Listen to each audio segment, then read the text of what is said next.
Maligayang pagbabalik mga kasolid. Goodbye Casimiro na. Inoue hindi na aabot kay Cuadro Alas. Pacquiao at Tapales sabay lalaban sa bansang Japan. Target date December 31. Para sa ating unang balita mga kasolid, good news nga sa ating kababayang si Herlan Gomez sa kanyang laban kontra dito sa Thailand boxer na si Kongrich Nantapek. Panalo nga ang ating pangbato. Bumagsak ang kartada ng Thailand boxer sa 32-9. Heto nga ang kanilang naging laban na kung saan unang round pa lamang ay 2 beses nga pinabagsak ng ating pangbatong si Herlan Gomez ang kanyang kalaban. At sa pangalawang pagbagsak dito na natapos ang laban.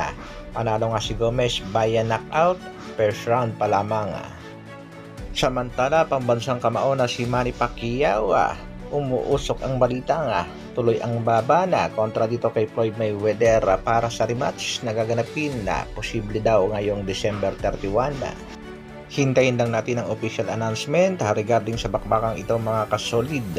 Kung sakaling matutuloy, maaaring 6 rounds exhibition at posible kayang itayaan nito nga si Floyd Mayweather Jr. ang kanyang kartadang 50-0 sa kanilang ikalawang bakbakan na yan ang ating aabangan. Sa kabilang balita naman mga kasolid, undisputed fight sa pagitan ng ating pangbatong si Tapales kontra Japanese monster na si Naoya Inoue na kasalukuyang WBO and WBC Super Bantamweight Champion. Ang ating pangbato namang si Marlon Tapales ay kasalukuyang IBF at WBA Super Bantamweight Champion.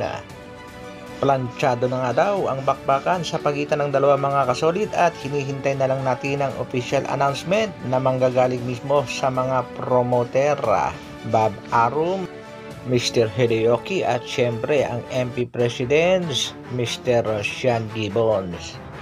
Goodbye na nga daw dito sa ating pangbatong si Alas General Casimiro dahil kung sakaling matatalo nga daw itong si Naoya Inoue ng ating pangbatong si Marlon Tapales, malabo nang maganap pa ang Inoue kontra Casimiro.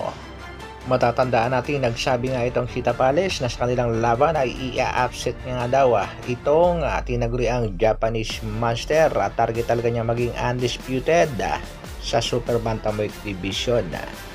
Isa pa nga daw potensyal na hindi mapalaban itong si Casimiro kay Inoue ay kung sakali nga matatalo ang ating pangbatong si Alas sa kanyang laban kontra sa Japanese boxer na si Oguni na gaganapin ngayong October 12 sa bansang Japan. Sa kabilang balita naman mga kasolid, medyo chismis lang ito. Posible nga daw magkasabay pa ang laban ng tinaguriang Japanese monster at ng ating pambansang kamao na si Manny Pacquiao sa bansang Japan ngayong katapusan ng taon na. Pero bago muna yung mga chismis na yan, huwag natin kalilimutan mga kasolid, 13 days to go na lang, mapapalaban na ang ating pangbato, ang ating nag-iisang angas ng Pinas, Channel Casimiro kontra Yukinori Oguni.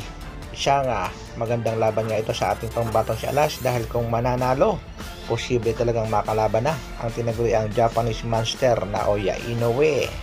Shoutout muna tayo sa ating mga kasolid. Shoutout kay Rad Channel 123. Shoutout din sa ating kasolid na si Buddy Jolitz. At syempre shoutout din sa ating kaibigang si Jason Umanya. Mensahe naman itong si Teddy Leopardas, malakas magmatch si Gibbons. Ang problema, binabarat ang mga fighter, barya lang ang natatanggap ng mga boksingero. Hanggang dito na lang muna mga kasolid, isang like naman dyan at sa mga bagong mapapadaan sa aking munting channel, pasubscribe naman. Maraming salamat sa patuloy na pagsuporta at panonood. Mabuhay, Dr. Alvin Vlogs.